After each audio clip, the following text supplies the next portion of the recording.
What's up, extraordinaires? Brett Young with Urban Young coming at you right now. Hey, we're excited. We've got some cool guest appearances on some other podcast episodes, and we wanted to put those in the feed just to guys give you as much content as we possibly could.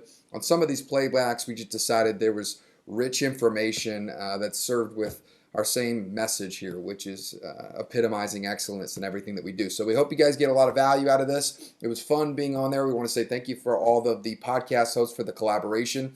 And as we do these guest appearances, we'll make sure to drop these not only in the feed for the podcast, but also right here on YouTube too. So thank you guys so much for your support and your love, and be extraordinary. All right. Well, welcome everybody to a very special episode. I'm excited to kick this off, man. It's been a couple text messages, at least in the works, but crossover episode between Getting Past the Premium and the Be Extraordinary podcast with the one and only Brett Young. How we doing, man? I'm good. Good to see you, brother.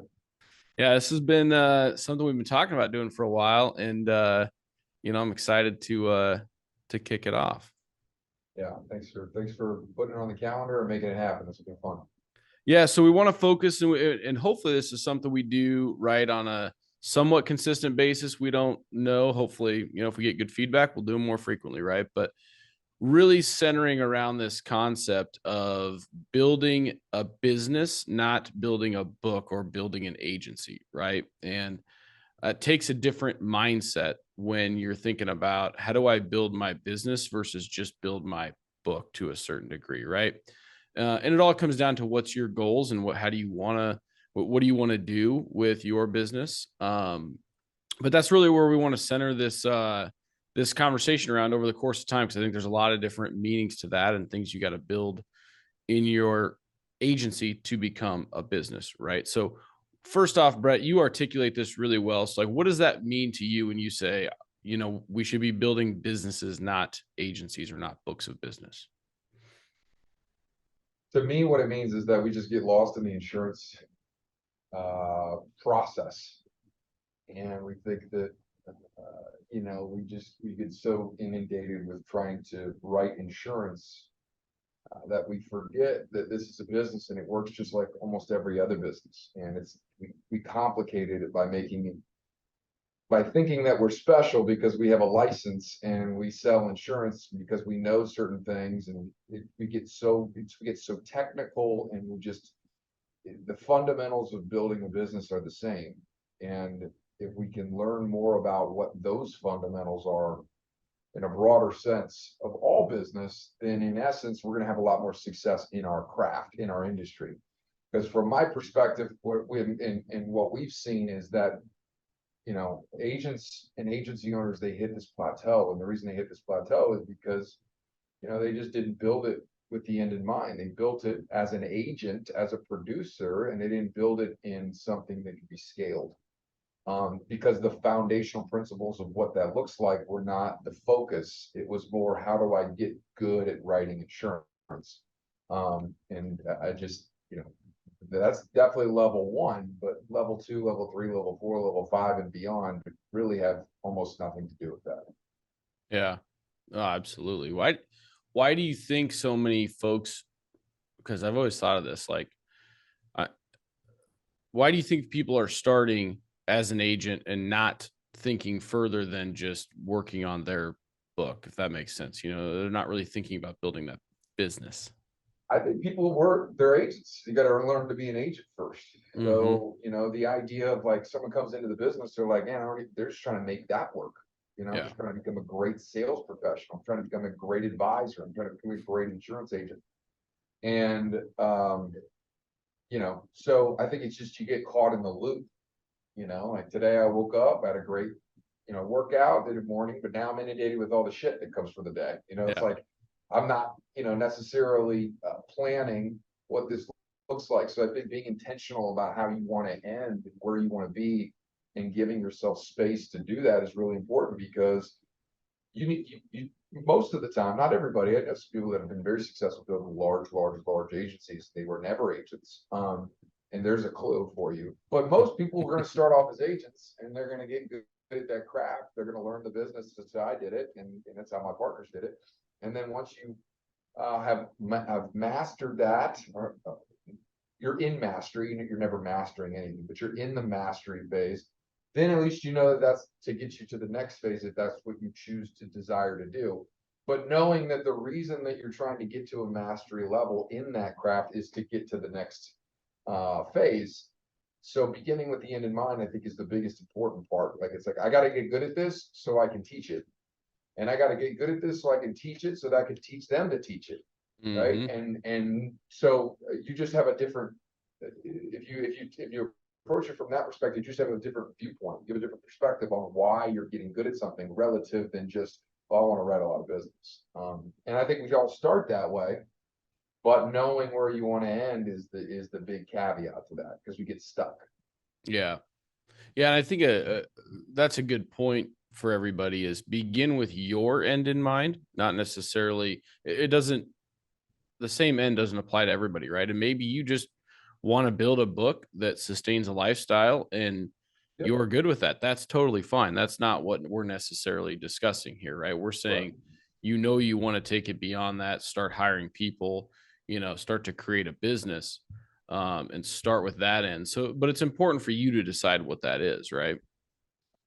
Yeah, I think, like, one of the best examples I could give is, there's a lot of different ways to describe this, but even the people that we're mentoring and grooming inside of our organization right now, the leaders, if you will, inside the organization, there is this thought process that I don't need to do these certain things until I have somebody that I'm leading. Until I have a couple people that I'm leading, then I'll start doing these things. It's like, no, it doesn't work that way. Yeah. Before you were ever in charge with influencing and leading people, you should be doing the thing that would in turn attract those people to want to follow you. And the person that doesn't do those things in the beginning, when they have nobody following them, is obviously not beginning with the end in mind. They're not beginning with the idea that I need to become this person, I need to become attractive, I need to become magnetic, I need to be the person that does the thing. Like, so it happens over and over again. It's like, why am I doing this? This doesn't make sense. Of course, it never makes sense until it makes sense. But then when it makes sense, it's like, well, thank God I've been doing that forever. Like, something as simple as this, like, even the concept of like physical exertion and working out, like becoming a person that you want to lead people, I believe is very important in regards to just physical fitness. I just believe that, because it creates a discipline, it creates an attractiveness, it creates a morning routine, it creates a level of proficiency, and so, but it's like, well, I'll do all these things when somebody's looking at me to be the model. It's like, well, no, you got it out of order. Like, you've got to do that before you've earned that right. And that's just they're linked, whether someone wants to believe it or not. Like, it's a business principle, because it's a leadership principle. It's a becoming an attractive person principle. It's an influence principle. So that has nothing to do with insurance. It has nothing to do with sales. It has nothing to do with advising a client. Like, it has everything to do with creating an example of becoming an attractive person. So something subtle as simple as that is, like, I feel like it gets lost. And somebody says, well, I just can't get people to follow me. I can't get people to respond to me. And it's like, well, let's start back at the start. Like, what are they responding to? Just because you tell them to do something, just because you have a title, you're a manager, somebody promoted you, and now you're in charge of a result. Like, it doesn't work that way.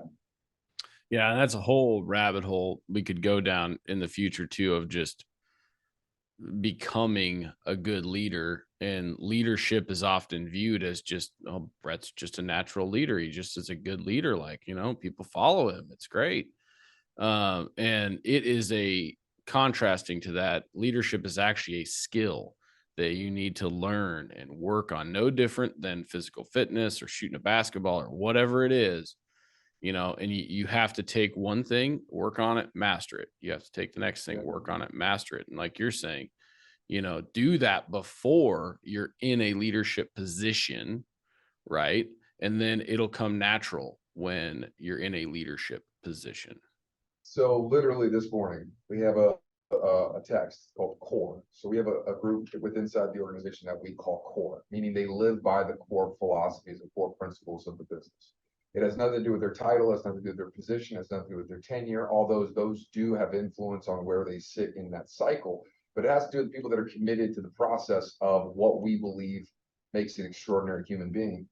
And I sent a text out this morning, and it was it said pop quiz. What is the first step of finding or influencing someone to become core?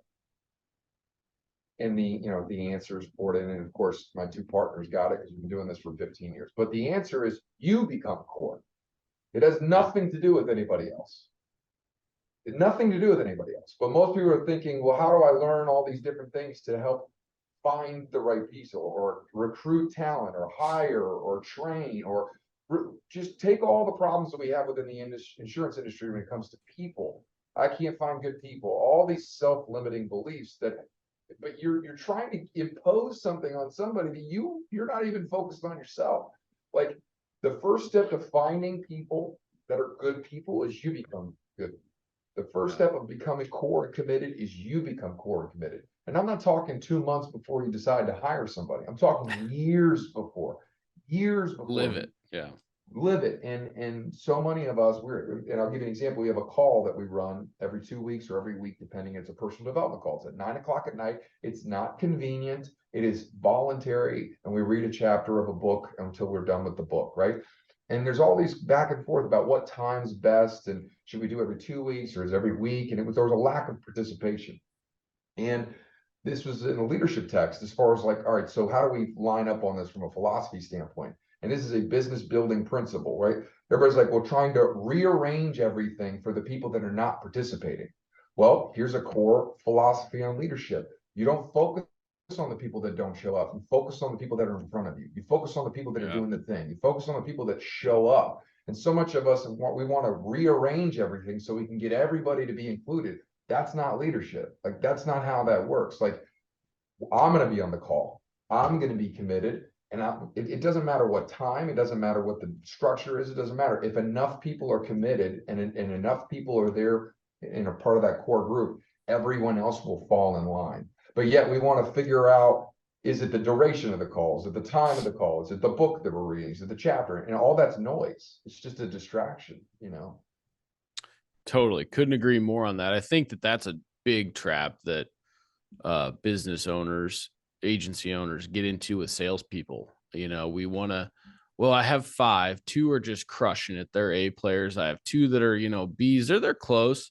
And then I have a C, well, what do I need to do for the C player to get them? And you spend all your time getting the C player to get an incremental better step versus spending that same amount of time on, if you increase your A player by 10%, that's probably 50% more than your C player is going to be able to do. Same with your B's, we just don't focus on where that focus needs to be. Now, you need to have this is assuming you have the appropriate processes, you have the appropriate performance management review process, whatever you want to call it, with that C performer, so they know where they're at, they know what their expectations are, they know how they can get help. But some of this, we deal with this all the time internally too, is how much do you rely on driving a culture of self-accountability versus a culture of micromanagement, right? And those are the two extremes, right? So somewhere in the middle. But we battle it all the time of, especially on sales, but really anywhere in the organization, you want people to be self-accountable to the values and to their team and everything that you want to drive. But it's a tough balance, and you got to find where that works for you. But it is something that is teachable, is learnable. And it all comes down to, I think you use the word intentionality in there, and that's just so key. Yeah. That's such a great point, because you're right. We're all guilty of it, whether it's a call, whether it's a meeting, whether it's an event, whether it's performance. We want to cater towards the individuals and the people and get them and pull them to where we're trying to go. Right. It's like, why can't they respond? Like, I'm trying to herd everybody. Like, that's not leadership though. Like, you're trying to manage people, right? And so here's another philosophy that I didn't learn this from somebody else. This one's kind of been developed along the way, but I'm adamant about it because I believe this, and it depends on your culture, but I think this is the way that I want to lead. Is I want inspiration instead of accountability. Like, if I can inspire somebody, if we run an organization that inspires people to want to do it for themselves, we win. if we're working on from an accountability perspective, inherently accountability means I'm holding you to something that you said you're going to do. But in essence, the reason you're doing it is because I'm putting pressure on you. And now you said self-accountability, which I 100% agree with, right? Like have a hold a high standard. But in my opinion, I think self-accountability comes from inspiration. That is spot on. So it's like this fundamental positive power that is driving you towards something, where accountability is, me holding you to something that you said you're going to do. Now, both are necessary in situations. I have a coach and I pay a coach, and he's in my face every single week, and I do it on purpose because I want the accountability, right? But in essence, I'm voluntarily signing up for that. I'm doing that because I'm inspired to be more. So I want, from a leadership perspective, I want my example to inspire others to be self-accountable. I want to inspire them to move towards the light instead of trying to hold their feet to the fire. It's not easy, and like we go through waves, but when the team and when the organization is inspired, it's just a different vibe, man. It flows. It's easy. Like you can work on your stuff and the business is running itself. If you're trying to have your hand in everything and you can't understand why, like you just putting fires out all the time, and when you put one out, then there's this issue and this issue. It's like maybe you're too involved. Maybe it's so reliant upon you because you're having to hold people accountable instead of just running in the direction that you should go and being on fire, and people are coming from everywhere to watch you burn. Like, you know what I mean? Like that, to me, the leaders that inspire me are the people that they're not slowing down to, make sure I'm doing the thing. Like they're going so fast and so hard in a direction that like the people that want to keep up, those are the people that they're going to run with. And I want to be one of those people that, that keeps up with them. So I think that's another core leadership lesson that I've learned, is like accountability only works in the short term. Inspiration works in the long term. I think, yeah, you're spot on with that, and creating something that is inspiring for people to get behind,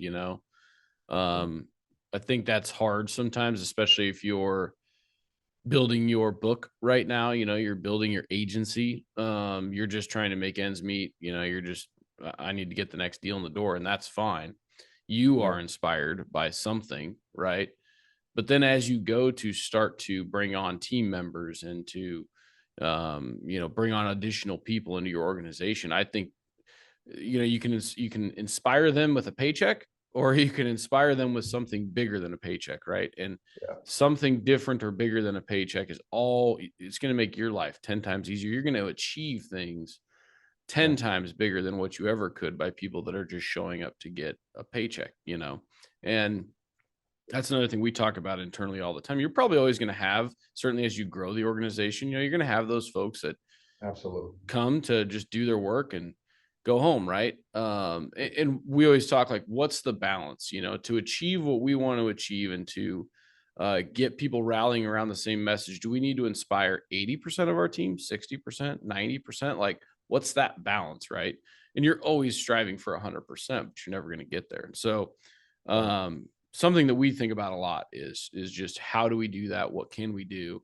And I think I was going to ask you, if you don't mind, I'll ask you some questions because I have to think about it. What are some of those things, if you say, okay, I'm getting beyond past the premium, let's get past the paycheck, right? Like what are some ways that you guys, are looking to create that pull outside of just the money? What would be some of those things? And maybe it's just singular, I don't know.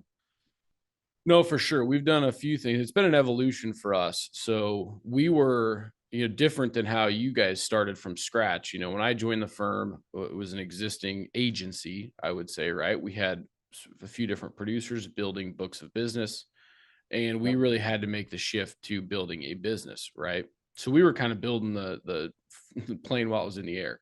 But so we kind of had to stair step it. The first thing we did, or very early on, was twofold, and they kind of go together, but we created and branded just our philosophy, right? Here's how we're going to operate. Here's the process we're going to go through with our clients. Here's the goal of that process, but it's all around our philosophy of being a risk advisor to those businesses. So we started there. Then we created what we call our brand compass. And our brand compass is mission, vision, values on steroids, right? It's a big 11 by 17 poster that gets posted in everybody's office. And it just says the same thing, but in 18 different ways, right? Of who are we serving? Why are we serving them? What are we doing? We have our stakeholders of the company, which are not just shareholders. It's everybody that rely on us, right? And then we refer to that in a lot of different ways. We do a weekly video where we just talk about the things going on in the firm. We have superheroes in there, people that are living out that brand compass. Cool. But then, the rallying message that we've now kind of gotten to is our role as a risk advisor is to serve those small businesses and people in our community that are ultimately driving all of our communities, right? They're the ones that are, driving our economy, are keeping people employed, are really pushing, for that in our communities. And we're there to help make sure that those businesses achieve their goals, go on to the next generation, whatever they want to do. And so that's kind of been how we've summarized this down into a hopefully inspiring message, but it is right. And it's way more fun for our team to be like, that's what we're doing. We're here to protect these communities, not just make a buck off the local business, That's cool. That's a mission worth getting up in the morning for, right? Like that's a noble cause. That in essence, that's in a mission, in my opinion, something that's never attainable, right? Like Yep. it's an idea. You're never going to physically be able to grasp that. But like you said, it's that compass, it's that North Star. And that's super inspiring, man. I mean, what a gift to be able to be part of a group of people that are serving, the unsung heroes of America in essence, right? Like the people that it's the engine of America that probably is underserved in most markets, right? It's the entrepreneur that took their entire life savings to open up this business and stake their livelihood on, right? Yeah. One risk that's not, seen or mitigated against could derail that for a family. That's a great message for anybody that's listening to say, what is this noble cause that someone can rally around, that your team can rally around, that says if the money was not an issue and gone, would it be something that they would want to participate in because it made them feel a certain way? It made them feel a level of significance. Like that's I love Tony Robbins' 6 human needs. I probably won't get all of them, but there's love and connection, there's significance, there is certainty, there's uncertainty, contribution. And I'm missing one more, but so that has always been something I look at and go, okay, how do I hit as many of those human needs as possible? And if you can look at those 6 human needs and say that your mission hits those for somebody, you just get this jet fuel. Because candidly, that's what people like. That's what we're all looking for. Like we're all looking for a certain level of feeling, and we're all looking for a purpose. We're all looking for something, being part of something that's bigger than ourselves, feeling that we're important. Spontaneity, you never know what's going to happen that day, so you mix it up, keeps you on your toes. But also you want some level of security, which is certainty, some foundation security. That, tomorrow is going to be fine. There's just these things that instinctually, when you're leading people, especially on a macro level, that we all function the same way. We may have a little different derivative on our personalities and what's more important to us, but we all, in essence, are built essentially the same way. And that's why the great leaders of that we have all look to for speeches and different moments in time you look at, because you're just, I'm attracted to that. I'm just like pulled in because they strike these chords. Yeah. And so, when you're building this stuff for your agency and your business, I think it's really important. I think that's a cool tip that we've used that's helped us. It's like, how many of these folks can we hit? Because in essence, then you're going to evoke and awake the human spirit within an organization. And that's where that inspiration comes from. Oh, totally. And as you're doing that, I would always recommend put it down in writing, put it on something. Like, it doesn't have to be perfect, but get it on something that then you can, number one, it requires you to organize your thoughts around it, right? But then number two, you always have something to reference. Like everybody knows when I say our brand compass, what I'm referring to, right? They may not know everything that's on it, but they know what I'm referencing and what we're talking about. And that just kind of gives you something concrete to go back to, right? Yeah. You want people It's to not have enough to say it. It's not enough to just say it and think yeah. that the people know it. You want it everywhere. You need it branded. You need it. Yeah, exactly. I love that. It's a very good tip because that seems to be elementary and it seems to be, no. Well, we only have 4 people or we only have 5 people. You know, this has kind of come back to what we were saying is like, you got to do it before it makes sense. It's like, well, what if it's 3 of us? It's like, well, Yep. we get it. We came up with it. We were all sitting in a room and we decided on, of course we don't. But it's like, yeah, but would you do that if you had 100 people? No, Yeah. you wouldn't do that if you had 100 people. So then if you're going to do it for 100 people, you should do it when it's 3 of you. And that subtlety is so powerful because it's not about the 100 people that are coming. It's about the 3 people that you did it for, because now you're teaching yourself that you're going to have 100 people, you know? And then you think about recruiting, like your best recruiting sources are your team telling people they know that they want to be on this mission with, Yeah. that, hey, you should look at, you should talk to Brett about coming on the team, or whatever, because, but if you've trained them, you've trained your 3 people in that scenario as to what to be inspired about and what we're charging for and where we're going. And they know that there's no ambiguity in it, right? They don't make their own version of it up because Right. you've said it 10 different ways. They're going to recruit high level people to join that mission, right? And it's going to start to spread because it naturally does. It's amazing. Like you said, when you almost like you put this stuff out in the universe and the universe brings it back to you, but it does. You're constantly talking about it, putting it in front of more people. And people do get inspired about it. Yeah, I'll share with you a mistake that we made with that may help some people that are listening. So we did our mission statement when we started, and it was like, now this is an opinion, and I got this from people that are very smart, and so I borrow from it. But we made this because we lived it, but we made this mission statement. It was beautiful, right? But it was like 4 sentences, 5 sentences. It was like a short paragraph. Nobody could recite it, but if you looked at it and read it, like, oh wow, that's beautiful, right? And so we decided, like, this isn't genuine to us. Like, we just wrote this because we started it and we thought it was important, so we just wrote it down. So number one, if you just wrote it down when you started, good, you wrote something down, like, good for you. That's not bad. But it's also okay to change your mind. It's also okay to go, you know what, this isn't really where we are now. And so we changed that. We got back together and said, hey man, this isn't genuine to us. And to your point, Elliot, it's too complicated. There's too much here. Like, it needs to be distilled down to where everybody can just give it to you. It's because it's so simple. Because then you're not getting the power of it, like you said. You're not getting the word of mouth. You're not getting it. It's not duplicating. It's not resonating away from you. It's really just held to when you can read it on a board, right? And in reality, you want it to carry with people when they leave the office. So we distilled ours down, and it's create extraordinary lives. That's it. It's the American dream, in essence. Yep. That's what we stand for. That's our mission, right? Like, we want to create unstoppable, empowered human beings, and that's everything that we do here. But it didn't always start that way. It started with this very, very long, fluffy mission statement, and it was like, no. How do we do this in like 3 or 4 different, three, 4 different works? Like, how do we make this as simple as possible? And it took a while. And I'll even share with you this: when we rebranded, the marketing company that we did the rebrand, which is incredibly great, they did a really good job with the rebrand. But they told us that basically they were disempowering us with the mission statement that we had because it wasn't client facing, because they didn't know how to market it.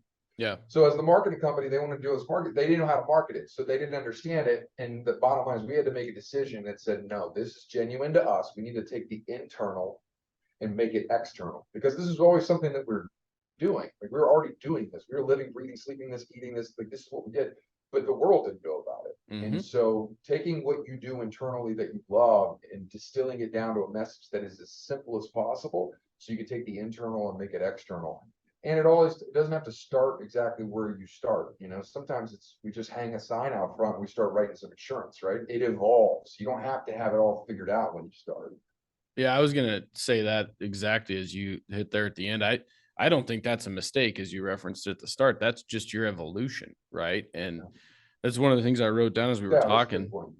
Yeah. Yeah, I mean, I think a lot of people put off doing this because it's like, oh, it's not perfect. I can't roll it out yet because Right. and you're always going to have that. It's like anything we do in life, right? Like, well, I can't run that half marathon because I haven't done this and I haven't gotten to here. It's like you're probably ready. You just got to go do it. Right. And that's what I encourage everybody is even with this stuff is if you know it, you may not be able to articulate it, but just get started with it, right? Start having conversations with your team. Start with a 4-paragraph long mission statement because you just want to get it all on paper, right? Just start somewhere and it will evolve. It will come with you. If it's something you're truly living and it's something you truly believe in, it will evolve and it will come along. And I can promise you'll all of a sudden the light bulb will come on and it'll realize like, how can I make this, or you will realize how you can make it more impactful for people, but don't overthink it. I was even going to go back to starting with the end in mind. I think that's a similar deal, where people want to design it out perfect. Like, here's where I want to be in 15 years. And it's like, BS. Just say, here's what I want to be, that's what I love about like a just cause you were referencing with Simon Sinek. We'll talk about what you want to accomplish is never fully achievable. Right. And that's what a just cause should be. But it gives you a guiding star. It gives you something to make decisions on today so that you're closer in 5 years and 15 years and whatever. But you just got to Yeah, start down the path. you got to start, right? The plan that you have isn't going to be the plan that gets you there, but you got to have a plan. But that you just hit something, Elliot, that is profound. Is that a just cause or a noble cause is your North Star, but it's also what's going to allow you to do we just talked about that inspiration part of leading people. If you don't have that North Star, if you don't have that just cause, that noble cause, you can't do, in my opinion, what's the most important thing to do from a leadership perspective. You can't sell the dream because Yeah. you don't have a dream, right? Like somebody wants to know, what am I fighting for? Like what is this to look like? Why is this worth it? And when you step back and say, hey, that business owner out there that just risked everything to take the step, they're 3-4 years in, they're having success, and there is a massive Mac train coming their way, and they either going to have the right coverage or they don't, and that's going to have to do with the risk advisors that they have in front of them. And we are those people that protect those entrepreneurs and the lifeblood of this country. So every person that you talk to that tells you no is just somebody that's a maybe to get to the person that's a yes, right? Like because what you do matters, right? You are part of an infantry of insurance assassins that are protecting the lifeblood of this country, right? Like that is a dream. Like that is a selling of a dream. And good leaders and inspirational leaders, they know how to sell the dream. And they sell it over and over and over and over and over to the point where your team may roll their eyes at you, right? Like that's normal. Like, and if you don't have that just cause, you don't have that noble cause, in essence, you're recruiting and attracting people to come work for you for the money, for the paycheck. And the challenge with that is there's no amount of money that someone will ever be satisfied if they're a high achiever, because we're progressive in nature, number one. And then number two, it's like, what happens if for some reason the money gets hit? Are they going to leave you? What happens if you fall in tough times? Are they going to leave you? Like easy come, easy go. Like if you have something rooted to where there's a dream and you're fighting for something that matters, of course the money matters. Of course the money's important. No one's trying to pay for your friendship, but at the same time, it's like that can't be the only, that tree has to have more roots to that. And so Yeah. if you get clear on that, in essence, your recruiting gets better, your sales get better, your culture gets better, because you're rallying around this one thing. This messaging now has, it's symbiotic in nature with all the different portions of the business because they're all rallying around that one message. So it's such a good point, man. Simplistic, knowing what it is and at least starting, because if you don't, you just really have no competitive, you have no competitive edge. You're no different than anybody that's right across the street, right? Uh, I mean, Totally. And hitting on something you said there, it impacts recruiting, it impacts sales. all of those, and they all work together when you have defined this. It's something that we've kind of actually stumbled into that we didn't realize is, we just started to talk to clients and prospects much more about our vision, where we're going. One of our key tenets is to remain independent, right? We see all the M&A in our industry, and we want to be clear, like, we want nothing to do with that. We are remaining who we are, independent, because that's the best thing for our communities, for our employees, all the stuff, right? We started to communicate that to prospects, to clients, just so that we're telling the message, right? And around here, I mean, it's all of the decent sized, mid-sized firms have been bought up by the nationals or whatever. And we've had business owners that look at us and go, that is a refreshing, I'm trying to do the same thing. I'm a Yes. plumbing contractor, and all my Yes. competition's getting bought up. I get these calls all the time, but man, I want to transition this thing to my son. It's just getting hard. I don't know what to do. I don't know how to do it. And it's resonating just because we're being honest with our values to our clients, right? And man, I can't tell you how much we need to lean into this more, because That's a clinic. It's like, yeah, why does that have to do with insurance? Why does that have to do with why I'm going to choose you? Like, why is that a coverage enhancement for my current policy? Like, what other service are you providing? It's like, no. This is such a clinic. Like, your story now matches up with the prospect story. yes, Like, if I were to show you this manual right here, part of the discovery process that we have, we've talked about this online with the discovery process. Our discovery process starts with your story and their story and trying to find a match, because those are the people that are going to stay with you for a long time. yep, Those are the people that you're going to serve at a high level. Those are the people that are going to get value from what you do, because like attracts like. So before we get into all the weeds on all this BS, this insurance stuff, this agency stuff, let's talk about a business building principle. Your story matching the client story, your story matching the prospective recruit's story, your story matching an association. I mean, whatever it is, all of a sudden, if you start there, now we have roots that are planted, and it doesn't, we can figure out all the other stuff. It's just what you said, right? It's like, that resonates, and because you're genuine, right? And they're like, man, I see that in you, I respect that in you, and I want to do business with somebody like that, because that's, they understand me, right? Like, that's so valuable, dude. That's like, to me, that's probably the best thing that's been talked about the last 30 minutes. Like, that is a clinic. If you just cut out the feature and benefits, and you figure out what is your mission, what is your story, what is the essence of who you are as an organization, but also as you as a person. And if you look for people that will connect with that, it just becomes so much less, it's less friction, right? yeah, It's less friction. So I got to follow up, I got to close, I got to push. It's like, it becomes, no, I just have to find more people that resonate with this. yeah. Yeah, totally. And you're going to build better relationships with them. Like you said, they're going to be with you for the long term. And that's where I don't even like in our industry the term sales, right? Because it shouldn't, I mean, yes, we are obviously selling, but we can all point to that client or multiple clients or whatever that you went through your entire sales process and it never felt like a sale, right? You didn't have to get over objections. You didn't have to tell your script perfectly. They got like referred in because one of your other clients was like, hey, these are the guys you need to do business with. And you meet, and story matches story, like you were saying, and like tracks. And so it becomes super easy. You never feel like you're using any tactics, right? It's natural. And the more that you're telling this story, the more that is going to resonate, because you have something that somebody is going to be attracted to. We say all the time internally, like, if we don't go through our process on the front end, and we call it our sales process, but if we don't go through that process, if we just go and we quote insurance or something, and we say we write the business, we found a cheaper option or whatever. Well, now we're the insurance agent for that client. Yes. We're not a risk advisor.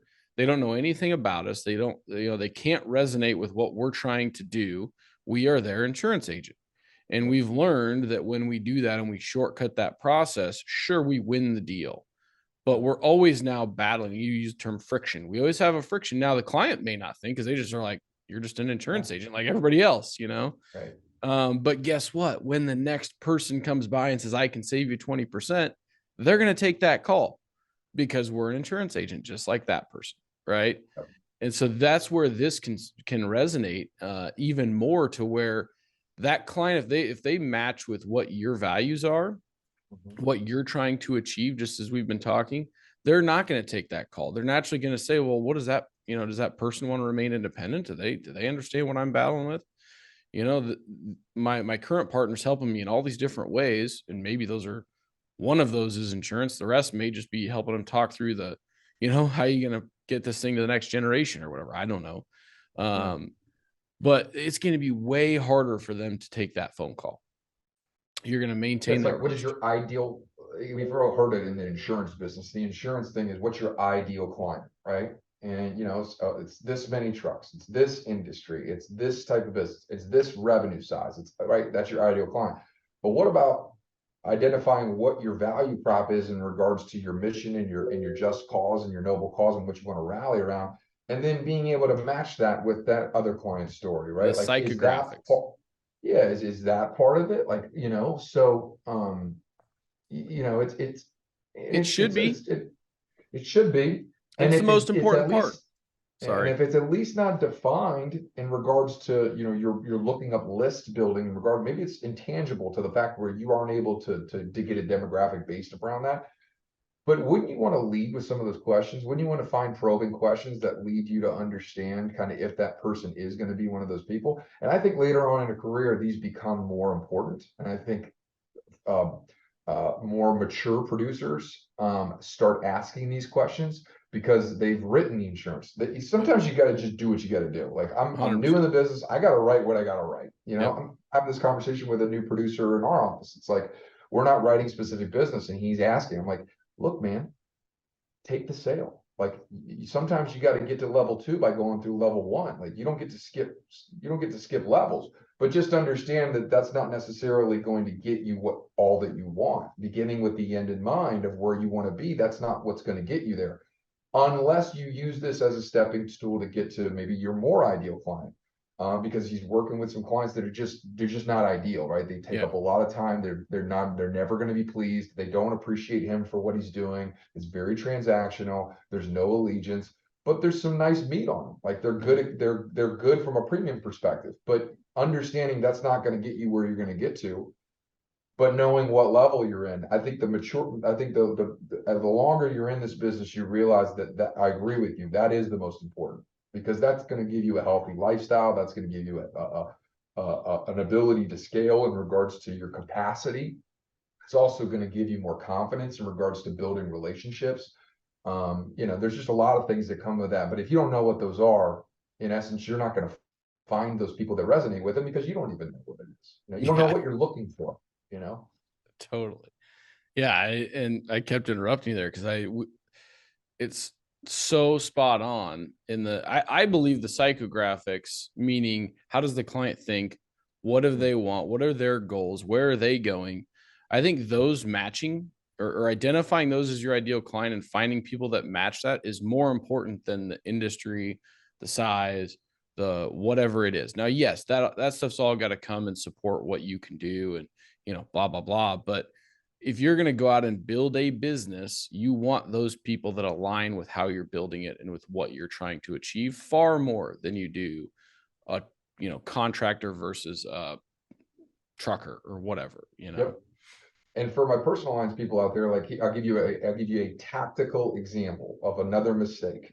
And again, maybe it's not a mistake, Elliot, it's just an evolution, right? But so we wrote a ton of property without any auto insurance in the beginning, right? Like, so it was just, we marketed and we built referral partners and we built a ton of homeowners business, but we didn't have the confidence to ask for the auto yet, because, we were trying to satisfy referral sources. We thought, well, if we push the auto too much, they're going to stop using us for homeowners insurance. There's all these limiting beliefs that go on in your head when you're a newer agent and a newer agency at this point. We had 4 or 5 people. And all of a sudden you look at your book of business when you got 10, 12, 13, 14, 20 people, you're like, wow, like, this is way out of whack. Like, this is not our ideal client. But if you look at our book, 60%, 70% of the book is your not ideal client. So now the market has shifted down here in Florida, and the service intensity just went through the roof, man. Yeah. It just went like from 0 to 100. And anybody who's on here, they're probably nodding and going, "Oh yeah, I get it. I totally understand that." And what ended up happening is it wasn't a problem until it was a problem. And Yeah. because we didn't begin with the end in mind, and because we didn't say, no, we got to do this now, so later on, when like we didn't see that coming, right? We knew it, somebody tells you about it, but from a practical standpoint, hey man, we're going to write as much as we possibly can because we're moving right now. And it caught up to us in a very, very heavy way. And we've had to shift a lot to be able to get back to what equilibrium is. And the first start of that was identifying who you're serving. Why are we serving them? We want people with all their stuff with us, period. End of story. Not, oh yeah, I've been with State Farm with my auto, so I'll get you to everything else, but I've been with them for 20 years and I love them, so Yeah. I'm not going to do it. Most agents say, oh, well, I get that. That makes sense. Well, let me just quote it every 6 months when it comes up for renewal. No, we're telling people absolutely not. Then go have State Farm write your homeowners insurance. Oh, wait, they can't. Okay, great. Well, then make a decision, because these are the people that we're serving. We're going to do it at a high level. This is our noble cause. This is why we believe that's in your best interest. But we're looking for the people that believe that too. Yeah. And you wouldn't believe it. The first 3-4 months, staff had such a hard time converting. They had a really hard time because they're having difficult conversations. It created friction. But after they got good at communicating that message, that just cause, that conversation, dude, our numbers skyrocketed off the charts. Like our policy count per client has gone up like 70%. Yeah. And the level of proficiency in our process now is so much better. Not because I think that we got better sales professionals or service professionals or got better with messaging is part of it, but I believe it's because we identify from a leadership perspective. It wasn't the staff's problem. It was leadership's fault. It was leadership's fault. We had to decide who we're serving, what the ideal client is, what they believe, and if they see value in that. And then we're not going to convince people. We're just going to sort through everyone, and we're going to find the people that get it. Like professionals sort, amateurs convince, right? Like we're not convincing here. We're going to sort through it. And man, we get huge results because of it. But that wasn't a training issue. That wasn't a staffing issue. That wasn't a personnel issue. That was a leadership issue because we didn't make it clear enough and we didn't draw a line in the sand. So Yeah. resonate with that, man. Well, totally. And I think, as you're building your business, I think that's the hardest thing for leaders to do because, or anybody in sales really is, you're afraid of missing out on the sale or afraid of missing out on the revenue. You've got an opportunity sitting in front of you, bird in the hand, that whole thing. Right. And I'm glad you said it because I think you're spot on. Like there are different evolutions of this, right? Where there's a period where you may need to write business to keep things going, right? And you have to understand that, and you just got to recognize it. It's just good to be thoughtful with it, but always knowing where you're going so that you can, as quickly as possible, get to this point that you're referencing, where you are sorting rather than convincing. But it's so spot on, and it's refreshing when you actually get to the point where you have that well identified, and you start to have more conversations with those people that resonate with what you're doing. It's way more enjoyable. It's less stressful, because you're not trying to convince all the time. But I would tell anybody out there, and I'm glad you said that too, is it seems like, because we've seen the same thing where you have this limiting belief where, well, if I start to do these things differently, I'm not going to write as much business, or people are going to, start to say no or walk away. My current clients aren't going to like it, all of this noise that comes in. And I think it goes back to, number one, decide what's important to you with where you're going. And then, yes, you're going to have people that don't agree with that. You're probably going to have some clients that maybe go somewhere else because they don't like this new you or whatever that they're seeing. That's okay though. As long as you're getting aligned with the people that see your vision and want to see it through with you, you're going to be in a much better spot, not only personally, not only, as a firm, but also revenue. It follows doing the right activity. Right. So I'm glad that you know, you kind of hit on a few of those things, and I love the honesty and here's some things that we did wrong, because you know that's the other thing I think is we live in the Instagram world, right, where we see everybody's rose covered pictures, and that's not it, right? You know, most everybody is in the trenches grinding too and trying to figure it out as you go, and you try something, you screw up, you learn, and you move on, you know. But as long as you're trying things that bring value to the people that you're trying to serve, everybody, I mean, 98% of people understand and are like, yeah, hey, you know, no worries, thanks for being honest, and you move on. So Yeah, no doubt. well, man, that No was doubt. awesome. We could probably keep going. I've got a list of other things that I wrote down for future We'll do another one. conversation. So yeah, Yeah. we'll get another one on for everybody. This was fun though. I love this conversation just because I think it's what a lot of people I feel like are in the trenches grinding every day and maybe don't have a thought partner, don't have somebody to have these conversations with. And hopefully just you and I bantering back and forth for a while maybe helps one or two people and helps you get to the next stage and learn from our mistakes and what we're doing and what we're trying. And, you know, it'll all work out. So appreciate the time, man. This was fun. Yeah, thanks for setting this up. This is, I agree with all that sentiment. This is a fun conversation. It's one that's evolving. It's never static. So, and anybody that's listening, just, you know, just know the higher the level, the bigger the devil, man. It doesn't get easier. Yeah. You just got to evolve and get better. So I appreciate you appreciate you allowing me to share and setting it up, man. I enjoy it. Sounds good, dude. Catch you next Cool, time. man. All right, brother. See you.